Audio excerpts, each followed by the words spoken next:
Alright, this is the start of Chapter 18's PowerPoint and video series. There's probably just going to be two because there's only 34 slides here. I'll try to break them up into like 16 or 17 slides for the first one and do it that way. So Chapter 18 is going to have less information, so we're going to get through it pretty quickly here. Only one slide of learning outcomes, 5 of them.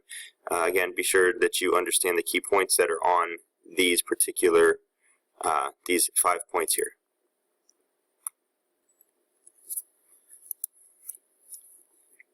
Alright, advantages of personal selling. I actually like the first and the last points on this slide a lot. Saying that personal selling provides detailed explanation or demonstration of the product. So you can show the product, you can explain the product, you can talk right to the person and give them the information. You also, at the very bottom, it is considerably more efficient and effective than other forms of promotion, but only in regards to obtaining a sale and gaining a satisfied customer. Because you can tweak your sales pitch to each individual client, each individual customer, give them what they want, what they're looking for. That is a way to be able to make it more effective.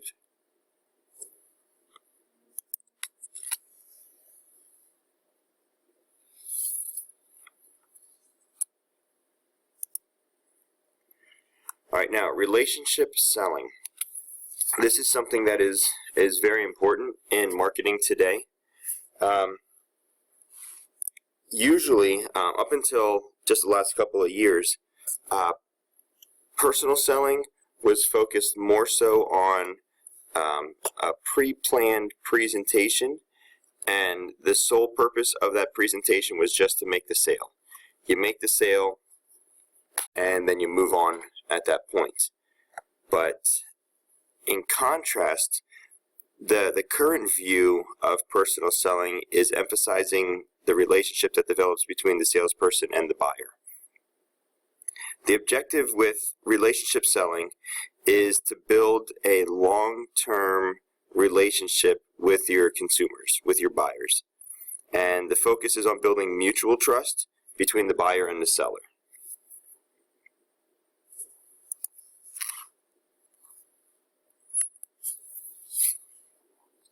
Exhibit 18.1 here compares the effectiveness of personal selling compared to advertising and sales promotions, and it's based upon certain customer and product characteristics. Personal selling is much more important as the number of potential customers goes down. So the fewer the customers or clients, the more important personal selling is compared to advertising or sales promotion, which is for the mass markets. And the key differences between traditional selling and relationship selling, the bottom line is that the end result of relationship selling tends to be loyal customers who purchase from the company over and over and over again. Traditional personal selling is the one and done sale mentality.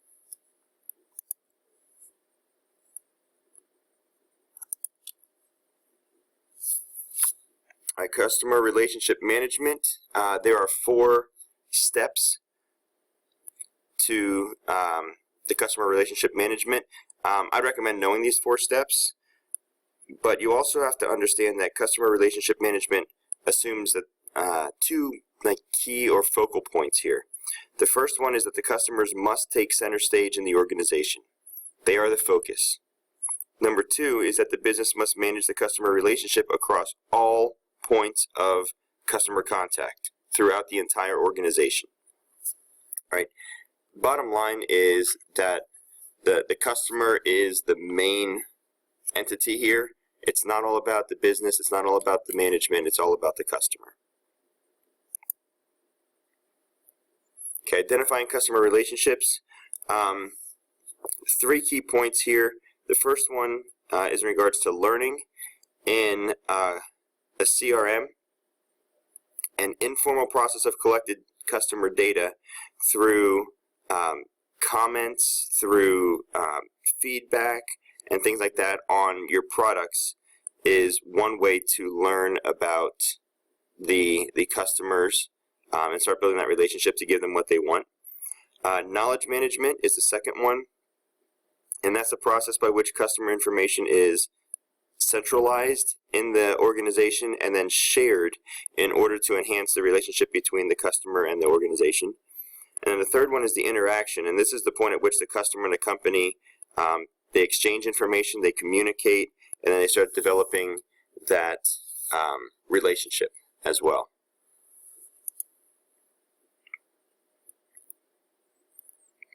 For this slide, just want you to know that in a CRM system, that touch points are any and all areas of a business where customers have contact with the company.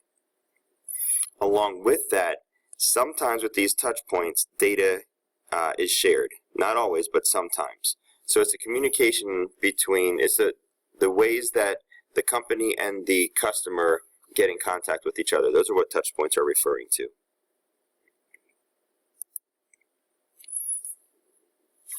All right, this slide here, dealing with capturing customer data.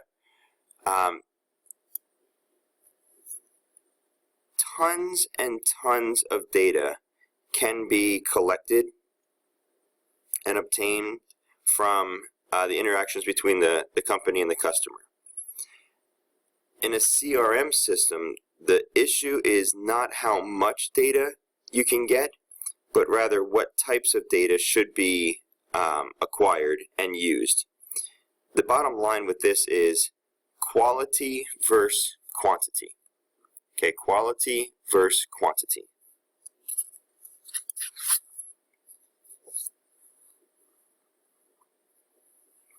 Leveraging customer information.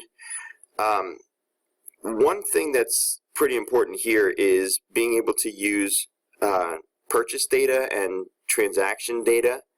A database is going to be created that allows marketers to track customers' relationships to the company's products and their services, knowing what they buy, where they buy, how often are they buying them, and then modifying the marketing message accordingly. So that's one way to leverage customer information. Steps in the selling process. You're going to want to make sure that you do know the steps in the selling process.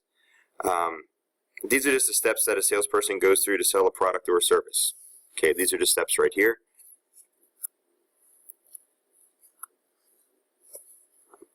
There are, as you can see, there are 7 basic steps in the personal selling process. Now, I'm going to stop the first video here, and then I will pick up the second video with walking through the steps in the selling process, personal selling process.